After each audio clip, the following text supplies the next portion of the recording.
سوال کرنا چاہے تو کل یہ جو موضوع ہے جی یہ تو بڑا دقیق موضوع ہے یہ، اور اس میں بہت ساری ہر جملہ جو ہے آپ کا وہ وضاحت طلب ہے. جی تو اتنا موضوع ہے کہ 3-4 اس کے پہلی بات تو یہ ہے کہ اہل ایمان کے نزدیک اللہ تبارک و تعالیٰ کی جو عظیم ہستی کا تصور ہے وہ بالکل کلیئر ہے. الحمد للہ. مثلاً جیسے اللہ تعالیٰ نے فرمایا کہ اس زمانے میں جس وقت نبی کریم صلی اللہ علیہ وسلم، میں سوال نہیں کر رہا ہوں، میں ایڈیشنز کر رہا ہوں.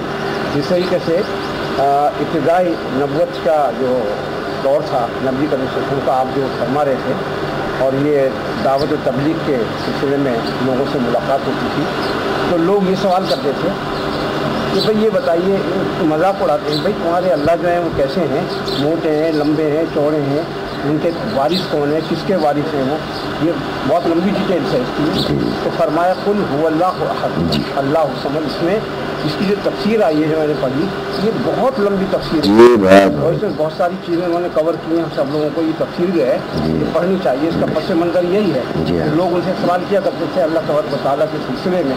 تو یہ ہوا.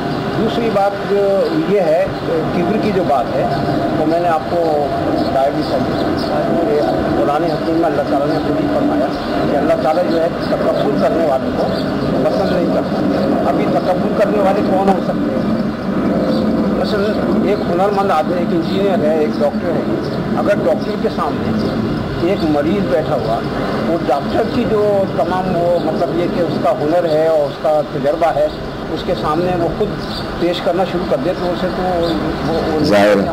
وہ نہیں کہیں گے کہ یہ، وہ تو منع کرے گا کہ بھائی آپ کیا جانتے ہیں، آپ کچھ بھی نہیں جانتے. بالکل میرے خیال سے وہ تو فخر اور وہ نہیں ہے اس کا. نہیں، بالکل. میں نے ابھی یہ بات عرض کی نا کہ جو خوبی آپ کے پاس اللہ نے اب رہا انسان سے واسطہ. جی ہمارے ہاں انسان کی جو قدریں ہیں وہ یہ ہے کہ مزدور بھی ہمارے سامنے ہے، ایک دولت مند بھی شخص ہے سامنے، اور یا دولت مند کے سامنے چھوٹے بڑے بہت سے لوگ موجود ہیں.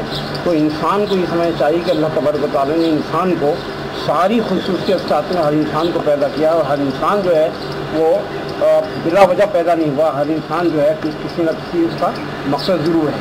اچھا، اب اس سلسلے میں ایک مثال دوں. مثلا یہ میں ختم کرتا ہوں بات کو کہ چوہے اور شیر کی مثال. تو سنا آپ نے کہ وہ شیر جو ہے وہ جال کے اندر جکڑ گیا اور وہ کہنے لگا میں کیسے نکلوں گا. تو چوہا جو تھا وہ آیا، اس نے کاٹ دیا جال کو. مطلب یہ ہے کہ انسان جو ہے، ہر انسان کے پاس کچھ نہ کچھ اللہ تعالیٰ نے اوصاف دیے دیا اس اندر، اور انسان جو ہے وہ سب برابر ہے. اسی وجہ سے فرمایا گیا کہ انما المؤمنون اخوہ، سب مسلمان جو ہیں بھائی بھائی ہیں. اسی تصور کے تحت معلوم کرنا چاہیے، اور یہ سوچنا چاہیے کہ ہم بڑے ہیں، اللہ تعالیٰ نے پیسہ دے دیا ہے، یہ کسی کو صفر کر دیں اس اندر. تو یہ میرے خیال سے یہ ہے. وَيَغْفِرُ لِمَن يَشَاءُ وَيُعَذِّبُ. اعمال کی بات ہے کہ بہت زیادہ ہم عمل کر رہے ہیں اور یہ ساری چیزیں کر رہے ہیں، اور یہ ہم کر لیں کہ صاحب ہم ہی جو ہیں جنت کے حقدار ہو جائیں گے، یہ نہیں ہے. لیکن اللہ تعالیٰ نے فرمایا وَيَغْفِرُ لِمَن يَشَاءُ وَيُعَذِّبُ مَن يَشَاءُ، جس کو چاہے بخش دے. اور ایسی مثالیں تاریخ کے اندر بہت ساری ہیں کہ اس نے کلمہ نہیں پڑھا، کچھ بھی نہیں پڑھا، جنگ بدر کے اندر دیکھیے آپ کے اندر آیا اور اس نے کہا کیا ہو رہا ہے، یہ کہ اس طرح ہو رہا ہے. وہ حق کی بات انہوں نے کی، سمجھے، وہ شہید ہو گیا وہاں پر. اور دیکھیے نبی کو اس نے فرمایا کہ یہ شخص جو ہے بغیر کلمہ پڑھے ہوئے وہ یعنی جنت میں داخل ہو گیا. یہ ہمارے سامنے بہت ساری ایسی تاریخ میں ہیں. عبد القیوم لطفی صاحب کا نے بڑی اچھی بات فرمائی ہے، اور جو بات اس کی وضاحت چاہیے، ظاہر ہے کہ یہ موضوع بہت تفصیل طلب موضوع ہے. ایک تو یہ فرمایا انہوں نے کہ سورہ اخلاص کی تفسیر میں یہ ساری چیزیں آئی ہیں، اس کو دیکھنا چاہیے، آپ لوگ بھی پڑھیں اور دیکھیں. لیکن دیکھیں ساری بات کا خلاصہ یہ ہے کہ اختار خانوں نے انسان کو بہت ساری خوبیوں سے نوازا. تو کہنے کا مطلب یہ ہے کہ وہ تکبر نہیں ہے کہ آپ ڈاکٹر ہے، ایک مریض بیٹھا ہوا ہے، اگر ڈاکٹر کے وہ مریض جو ہے وہ ڈاکٹر کے سے یہ پوچھنے لگے کہ آپ نے جو دوا لکھی ہے اس دوا کے اجزاء ترکیبی اتنے کیوں ہے اور اس کی اتنی کیوں ہے، اس کے معاملات میں دخل دینے لگے تو ڈاکٹر اس کو گوارا نہیں کرے گا. ڈاکٹر اپنے آپ کو بہتر سمجھے گا کہ وہ مریض ہے، یہ ڈاکٹر تندرست ہے. تو اب جو خوبیاں اللہ تعالیٰ نے انسان کو عطا کی ہے ان کو اللہ کی عطا سمجھنا یہ کبر نہیں ہے. یہ بات میں نے عرض کی ہے کہ بہت ساری خوبیاں انسان کے اندر وہ ہو سکتی ہیں، کتنی بھی ان کا احاطہ مشکل ہے. تو اس واسطے ان کو عطا سمجھتے رہے کہ یہ اللہ کی عطا ہے، اور جب چاہے وہ ہمیں اس سے چھین بھی سکتے ہیں، ہمارے پاس دولت ہے تو چھین سکتی ہے، اگر نیکی ہے تو چھین سکتی ہے، اللہ تعالیٰ کی عطا ہے، ہمارا اکتساب نہیں ہے، ہم اس کے اوپر قادر مطلق نہیں ہے کہ ہم اپنی ان چیزوں کو محفوظ رکھیں، کیا خبر کس وقت کوئی آفت آ جائے اور یہ نعمت ہم سے چھن جائے۔ تو اس لیے یہاں یہی اس کا آج کی گفتگو کا خلاصہ ہے کہ اپنے کمالات کو اپنا کمال نہ سمجھیے، اللہ کے عطا سمجھیے۔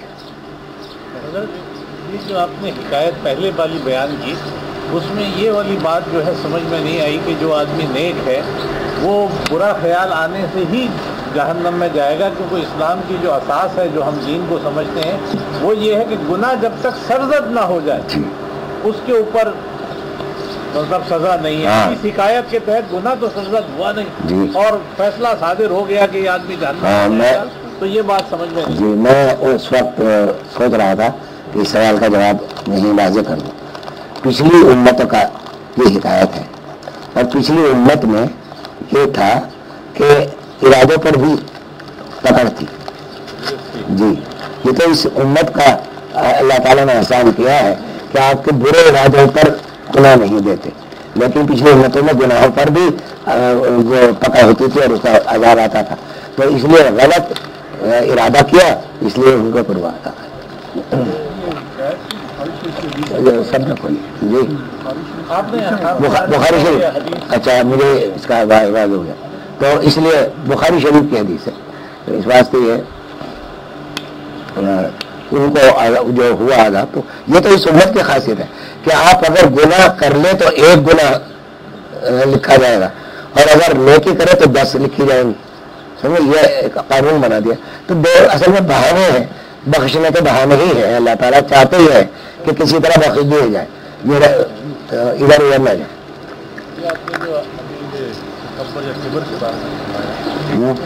کبر اور کبر کے بارے میں آپ نے فرمایا کہ یہ تو ایک یعنی کہ ایک روحانی بیماری کہہ سکتے ہیں انسان کے اندر، اور اس کا جو ہے یہ انسان کو ہر لمحے پتہ نہیں ہوتا کہ یہ میں نے جو بات کہی ہے کہ اس میں تکبر آ گیا، یا میں لوگ اپنے عقیدے یا اپنی بات صحیح ہونے کی وجہ سے میں اپنے آپ میں ایک بات دوسرے کو کہہ رہا ہوں، اب وہ دوسرا تو یہی سمجھے گا کہ یہ میری بات نہیں مان رہا، تو یہ تکبر پیدا ہو رہا ہے۔ جیسے نبی پاک صلی اللہ علیہ وسلم نے فرمایا کہ میرے ایک ہاتھ میں آپ سورج اور دوسرے میں چاند رکھتے ہیں کہ میں آپ کی بات ماننے والا نہیں ہوں، تو تکبر تو نہیں تھا، وہ تو ایک حقیقت حق بات کے لیے اپنی ایک، اب ہمارے بہت بڑا زندگی میں بہت سارے لوگوں سے ہمیں واسطہ پڑتا ہے، جب ہم صحیح بات کہتے ہیں تو بہت دفعہ ایسا ہوتا ہے کہ دوسرے کو برا لگتا ہے، وہ سب کا یار یہ تکبر کر رہا ہے یہ کسی کا، تو اس کے لیے تو آپ کو یعنی جیسے کہ روحانی بیماری کے لیے آپ کو بیعت ہونا پڑتا ہے، اور صحیح کسی بندے سے آپ کا انٹریکشن بہت فریکوینٹلی ہو، بہت زیادہ ہو، تو پھر یہ مسئلہ ہو سکتا ہے۔ تو اس میں ایک اور یہ خطرہ بھی ہوتا ہے کہ ہر وقت انسان جو ہے نا وہ وسواس اور اس شبہات کا شکار ہو جاتا ہے، اب پتہ نہیں یہ میں نے جو بات میرے سے ہوئی ہے، پتہ نہیں یہ تکبر ہے یا پتہ نہیں یہ اس میں جو بس یہاں ضرورت ہوتی ہے کسی شیخ کی صحبت کی، یہ چیزیں کہ حدود جو ہے باریک حدود ہوتی ہے، کہ بندہ طرف وسواس میں گرا رہا تھا، شیخ کی ضرورت اسی جگہ آتی ہے کہ شیخ کوئی اپنا بنائے، صحبت اس کی اختیار کرے، اس سے ہر معاملے کو پوچھے کہ میرا یہ قول تکبر میں آتا ہے یا نہیں آتا، میرا یہ فعل تکبر میں آتا ہے یا نہیں آتا، یہ جب تک کہ صحبت نہیں ہوگی اس وقت تک کلیئر نہیں ہوگا۔ یہ تو اب ایسا اویلیبل نہیں ہے عام، نہیں، تلاش کرنے سے سب مل جاتے ہیں صاحب، یہ بات نہیں ہے۔ آپ ڈاکٹر کسی مریض میں ہوتے ہیں تو ڈاکٹر کو کہنا چاہیے کہ تلاش کر ہی لیتے ہیں، دنیا خالی